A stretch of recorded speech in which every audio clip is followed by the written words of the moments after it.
take a look at the Suicide Squad killed the Justice League game. Because we have another announcement from Warner Brothers Games. I think we should share the killer news with you. And who's going to do it? The one and only Will I Needs.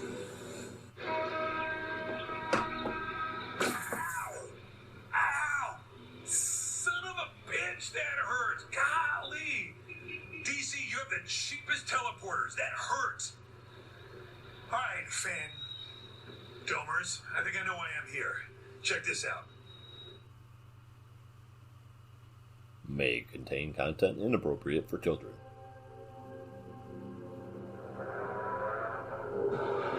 First look. Oh, we see Brainiac's ship. It looks badass. From the creators of the Batman Arkham series. Oh, yeah. Yeah, it looks amazing. Brainiac's ship.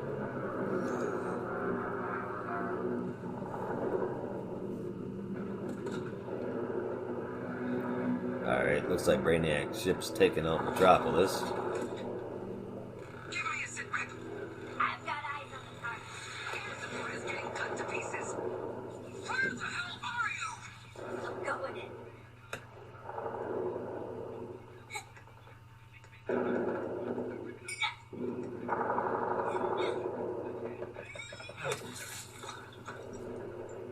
We lost the target. Repeat. Oh my God, look at the... That's beautiful. Hey, Boomer! Lay down suppressive fire! Keep it down, Hal. These are still ringing after that last body. What is that? Australian for hangover? The graphics in this game Boomerang has a concussion. are completely mind-blowing. Guess the teeth are sharper than your eyes, Shark Man. From Purple Blood Splatter, Harley Quinn, Captain Boomerang, Deadshot, everybody looks great. Get your asses to the Metropolis Grand Hotel and engage before I have another reason to blow those bombs in your heads.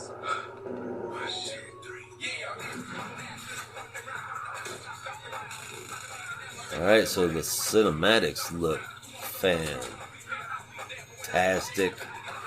I wonder if we're going to get a shot to see some gameplay here. Oh, no.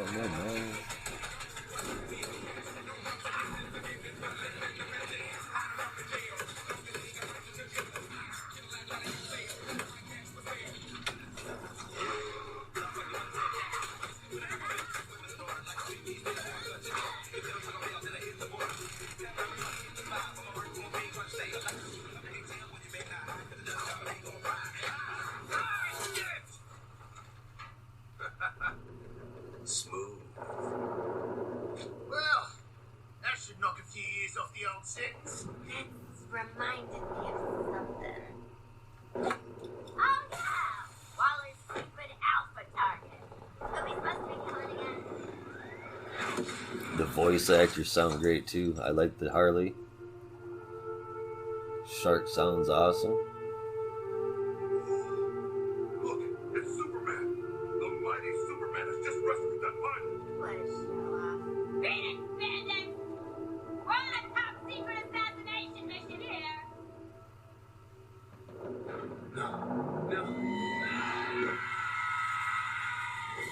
Oh wow, we just watched Superman just kill somebody like in cold blood. And the Suicide Squad are shocked. Figure out who we're killing yet. And they point at Superman. Okay. Kill the Justice League. 2022. That one's gonna be another one on my plate. Okay. Very dangerous. Yeah, that's very dangerous, very lovely. Oh my gosh. As soon as you get a chance, you got to run out and take a look at this trailer. Please. We didn't get any gameplay. Not yet. But so far, that looks just awesome. That Suicide Squad game does look insane. I can't wait to see that. And coming up here in just 1 second, we've got Batman. Guys, there is no place that I would rather be than right here with you right now in this hallowed place where we all get to come together to celebrate us, the fans, and all things DC. And I've got to pinch myself right now to make sure I'm not dreaming, because we have the man who is starring in the next feature film incarnation of one of DC's most popular characters of all time. We're talking more than 80 years here, guys. So ready your bodies, because here I haven't been very vocal about it, but I haven't. Not exactly thrilled about Pattinson playing Batman. I guess we'll hopefully see a little bit more. Maybe they say that this is supposed to sway people like me, so we will see what happens. We were in the beginning stages of production when COVID hit, so now I'm very anxious to get back to work and continue to form this beloved character. I've always been a massive fan. I'm not really around to share anything, so I'm going to hand over to the great Matt Reeves, who's somewhere around here, and he can determine what can and can't be talked about. But I do know that if you stick around till the end, there's a cool surprise, so I hope you enjoy. Alright, that was really quiet. I don't know if you heard it, but apparently if we stick around to the end, there's going to be a cool surprise. The rest of it was pretty much just in mumbling. Thank you so much for coming by. Thank you, it's great to be here. So, as Robert said, it's super early to tell us much about the movie. I'm just not a Pattinson fan, man. What's exciting about where we are with DC and with this franchise specifically is that there's been a multiverse of Batman, right? And now you're taking over this particular iteration of Batman. What made you want to tell a Batman story? I mean, this is a heavy lift. What was it that drew you to this character in this world? Look, I love Batman, and I've loved Batman since I was a kid, and I never even imagined, when I began making movies, that I would do genre movies, because I just loved certain kinds of movies that were very character based. And it's really interesting that as I got deeper into genre, I realized that was a way to do very emotional stories, but under the guise of these sort of great mythic tales. And in particular, what excited me, and the thing I related to in the Batman story, was that he isn't a superhero in the traditional sense. He might have a cape, but he can't fly. He's like you and me, but if he has a superpower, it's the ability to endure. And not only the ability, but the kind of compulsion. And so that idea of being that driven by your past and by the things that you can't quite resolve in yourself, like, he's a very alive character. And to me, to tell a version of Batman where, again, it wasn't about how he became Batman, but it's about the early days of how he is Batman, and he is so far from being perfect, and watch us sort of see him becoming what we all know about him and see it in new ways. I felt like that was a way to do something that hadn't been done, and that was really what I was excited to be able to do in this iteration. You have said Bruce Wayne's superpower is that he's a billionaire.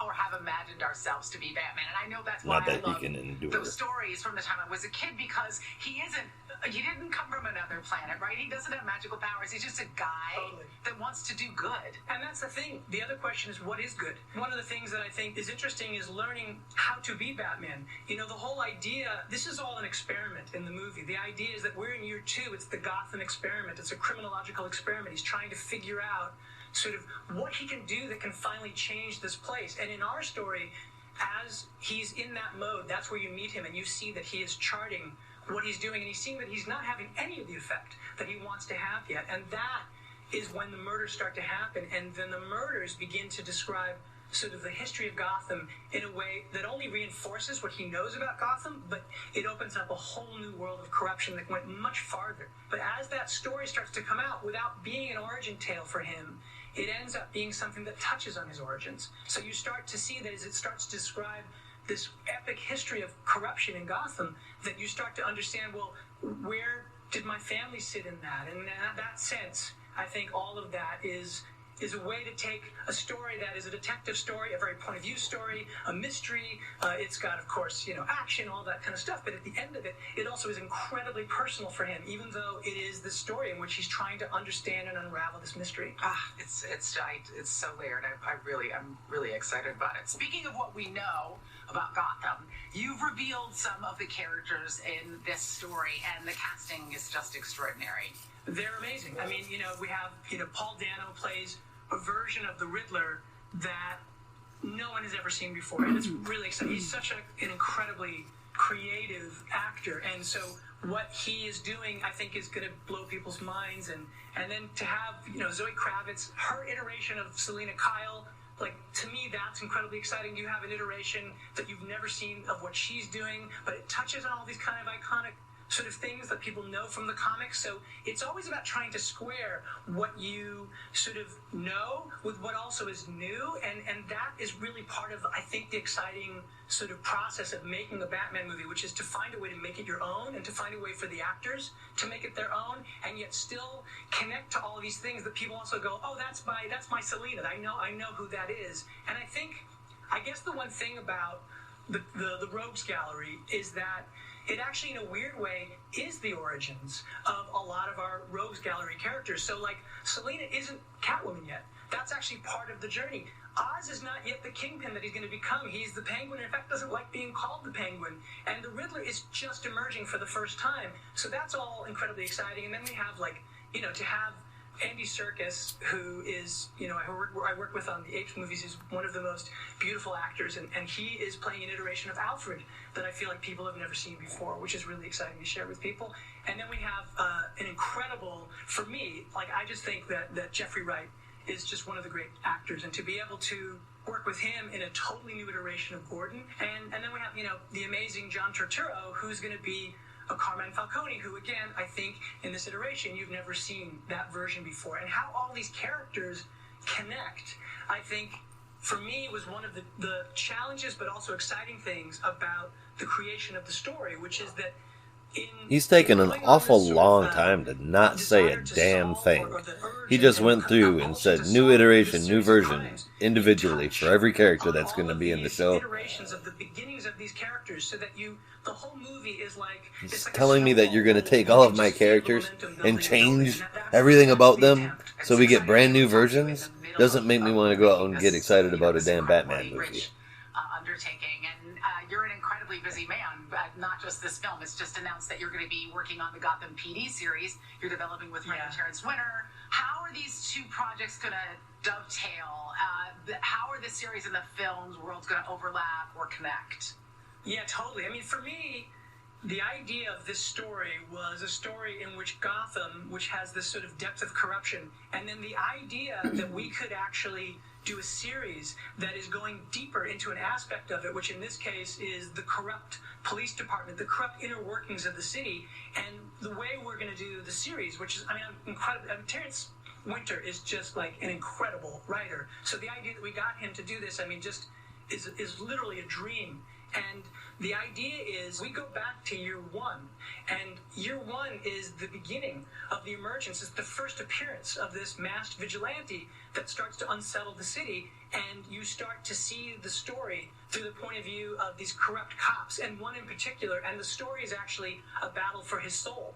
And he's a cop over generations, and the history of corruption in Gotham is enormous and goes back many years. And the story is like, as you realize that there's this myth building in the background, you're actually in a new place where you've never seen these characters before, some of which we'll touch on that you may have seen from the comics, but others totally new. Then you can go down an avenue and go into detail that you couldn't do in a movie, and to go into these sort of rich places and meet entirely new characters that Terrence is going to create. And I'm incredibly excited about it. It's awesome. I mean, like I said, it just dimensionalizes that multiverse that much more and adds that much more.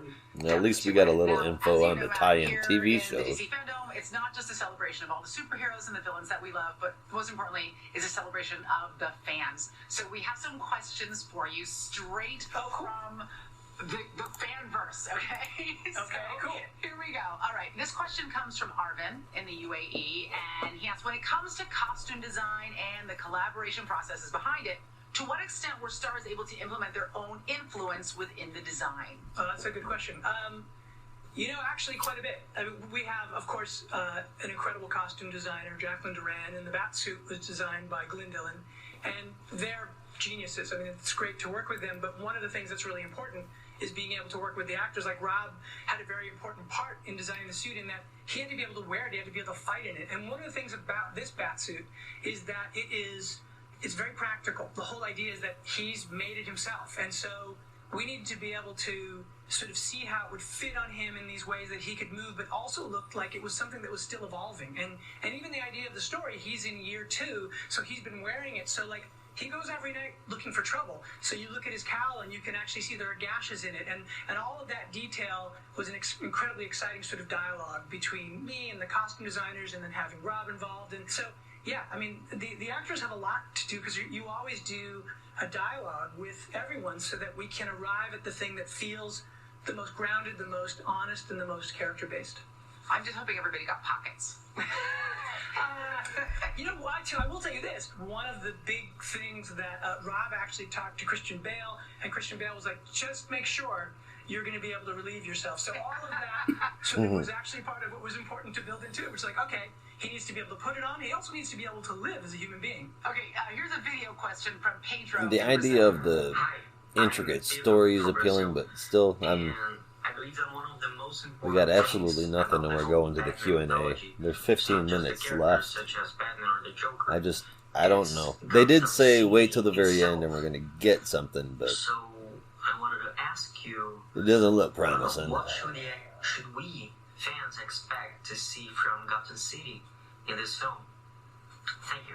You're absolutely right. Like, it's just as important as any of the Rogues Gallery. It's sort of like the nature of what this place is and the history of it is critically important to our story. And one of the things that I really wanted to do, because it is the center of this story, especially the history of corruption in the city, was I wanted to present it in a way that was really fleshed out. I wanted it to feel like an American city you'd never been to. I mean, other iterations have, obviously the Burton one had very, very theatrical, beautiful, beautiful sets. And Nolan had the version that he created in Batman Begins, and that was a particular thing. And then parts of Chicago and parts of Pittsburgh.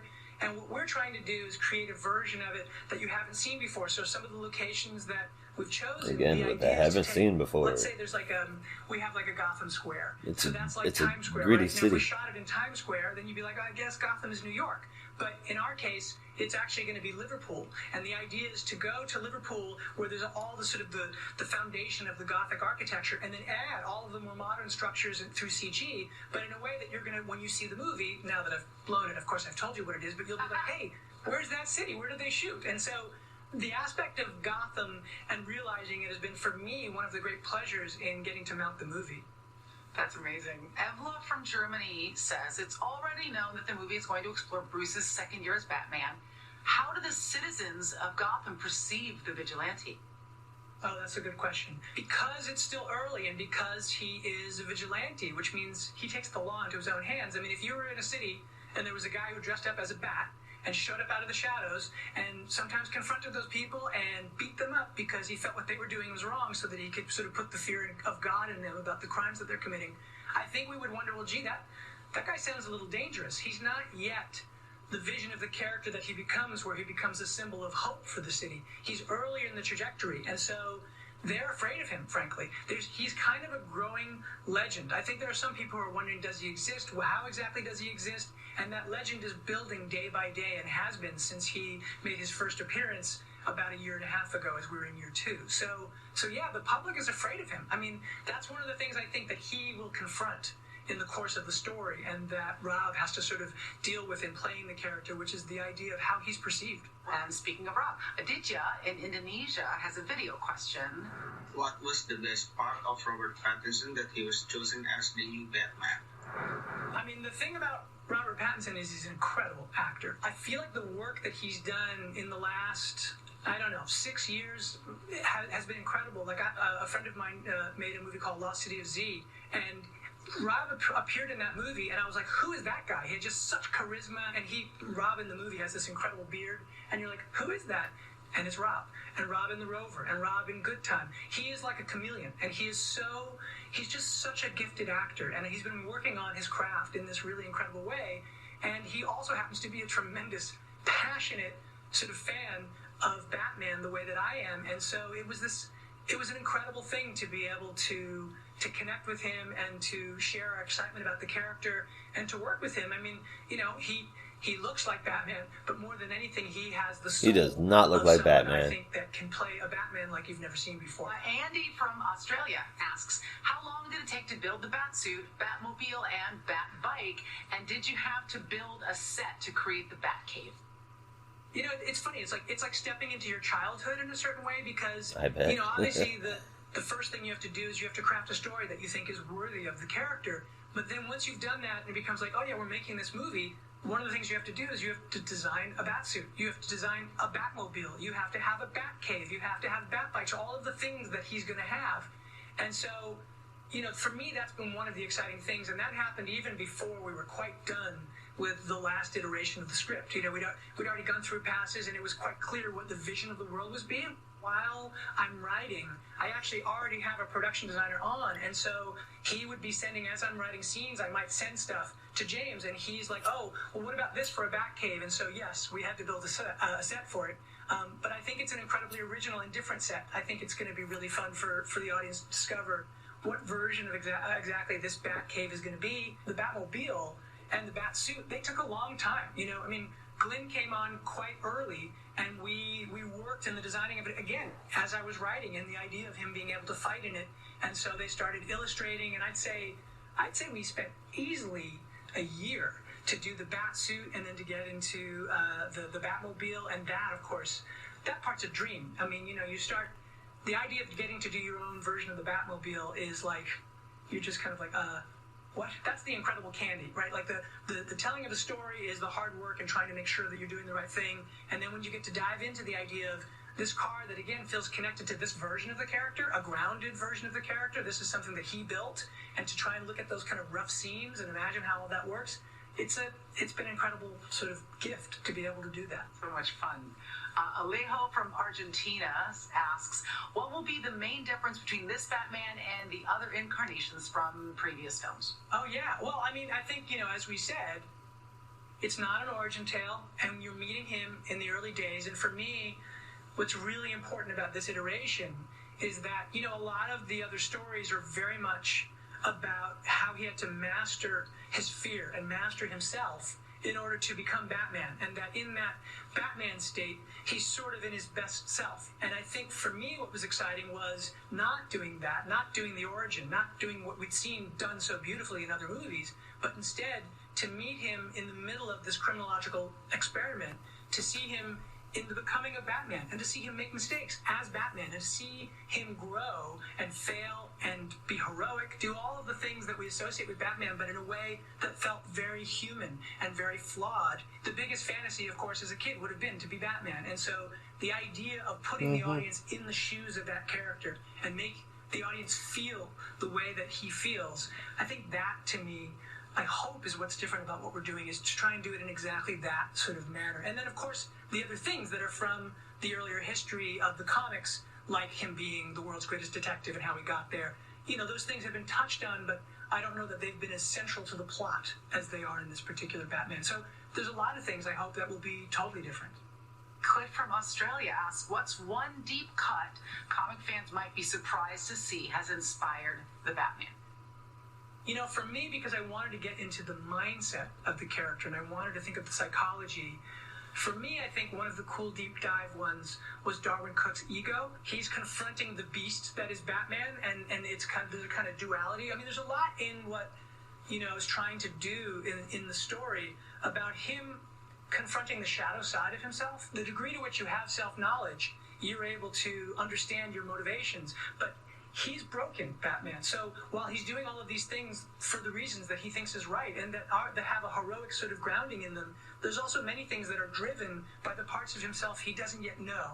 And so I would say that kind of sort of psychological Jungian shadow side, that sort of version of it is very much connected to that vision from Darwin Cook, from Ego. Yosef from Bolivia says, which non-Batman movie were Matt Reeves, yours, inspiration for the Batman? Oh, well, because the movie is a detective story, because it is a a thriller in the sort of cop world, and because it's about corruption, we're treating this Batman story as if this could have happened. I mean, the idea is that, as I said, Batman doesn't have this sort of the ability to have sort of super heroic powers. He just has super heroic focus and super heroic drive. And so, for me, a lot of movies like Chinatown was a key one, because Chinatown, Jake Gittes, in investigating that sort of the series of crimes that were part of that story, he discovers the depth of corruption in Los Angeles. And so in that way, it's like a classic noir. And that's very much this series of murders that Batman is investigating are very much in that mode. So Chinatown was a really big one. And that idea of that kind That of intrigues me. flawed, this humanity of it, that was very much inspired by those kinds of movies, by like French Connection and other sort of cop movies like that. I would say even a movie like Taxi Driver, the description of a place and very much getting inside of somebody's head. And I guess a lot of really sort of 70s street grounded stories. So, Matt, one of the exciting things about the Batman as a character is that he's so layered and so kind of intense that you can dip into his life at different points, and none of these different characters, these different iterations of the Batman or Gotham or the entire kind of Batman universe as it was, will tread on the ground that others have already covered. Oh, totally. I mean, for me, that's exciting. Like the idea of the history of Batman, like just the idea of the actors who have played Batman, like Adam West. When I was a kid, like Adam West, that was like, when I was 5 and watching him as Batman, like that blew my mind. I wanted to be Batman so badly. And then I remember when I was a little bit older, and then Keaton came onto the scene with the Burton movie, I was like, I was so excited they were going to do a theatrical version of that. And the iterations that have followed, like so many incredible people. I mean, Bale was amazing. I mean, incredible. Everything that Chris Nolan was astonishing. That was a good job skipping over to all the way to Bale. Affleck as Batman, I thought he was incredible. Like an iteration Affleck was that we incredible. hadn't seen. So, like, in fact, I'm really excited because I know that they've got Zach is going to be doing the new Justice League cut of his that he didn't get to do originally, and now he's getting to do it, and I can't wait to see that. So for me, the idea that there are sort of, first of all, to be a part of history like that is an incredible thing, and I do think that that's one of the things. It's kind of like the comics, when you look at the comics, there are so many iterations of Batmans. There are so many different people's Batmans. There's Neil Adams' Batman. There's, of course, there's Bob Kane and Bill Finger's Batman, and there's Frank Miller's Batman. There's so many Batmans, and so to me, that's one of the joys of being in the kind of comic book world, is to try and say, hey, what can we do to put our spin on this so that people can find a new way of looking at that character that they love. I remember when the Dark Knight graphic novels came out when I was a kid, what a radical departure that felt like, how exciting that was. Oh my God. I was just so excited to see an accurate depiction of a character that I loved. I hadn't yet seen that. Yeah, totally. I mean, that's the thing. It's like, it's the And you strange guys thing took of it away from wanting us. to be able to find a way to come at it in some new way, and yet it has to be connected to that thing that you love. And that, for me, being part of that history and being part of all of that is sort of almost unbelievable. You have to pinch yourself. So, Matt, before we wrap up, I think that what the fans really want is to get just even a tiny glimpse of what the film is going to look like. And, Alright, looks like here's time for the bonus part. Something we can show them. It's FanDome, and, having been to Comic-Con and all of that, you don't come without anything. And, look, we've only shot 25% of the movie, 30% of the movie, so there's so much. This is just scratching the surface, but there was no way that I could come here and not bring a look at the movie. So, yeah, I'm incredibly excited to share what is just the first tease of our movie, and I hope you guys like it. Man, let's see what this is like.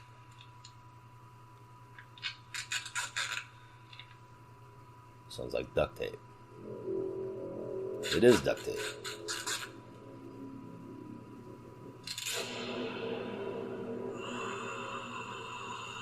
Uh-oh. Alright, some kind of murderer.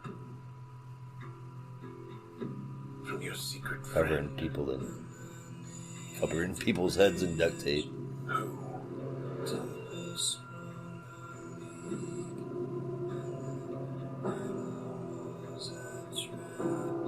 Haven't a clue.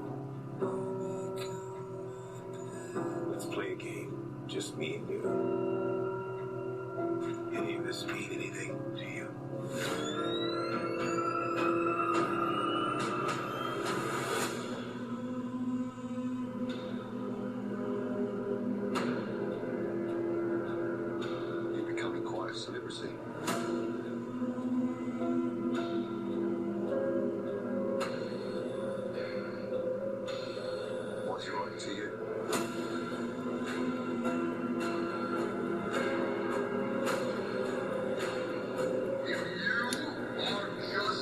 interesting look on Catwoman and what may be the muties, the retro street Neo games, or maybe Joker clowns.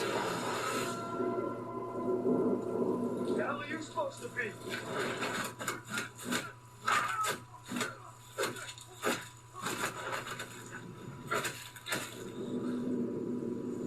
I'm vengeance.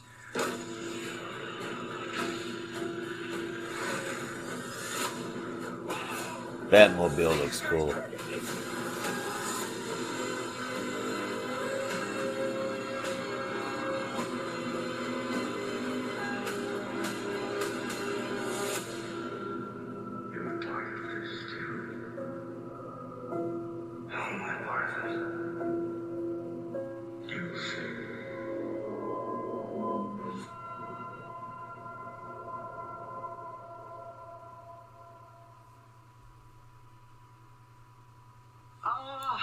I'm so excited for this film. It's amazing that you only shot, a quarter of it, and it's already feels so robust and intricate, and I can't wait to see the finished product. Thank you so much for being here with me and with all the fans around the world who are so excited for this film. I know I speak for them when I say that we are all super pumped for the Batman. Oh, thank you so much. Thank you. It's a pleasure and an honor to be here, and I'm really excited that we're going to get back to making this movie so that you guys can see it. Guys, Alright, that was it for the DC FanDome and the end of the Batman panel.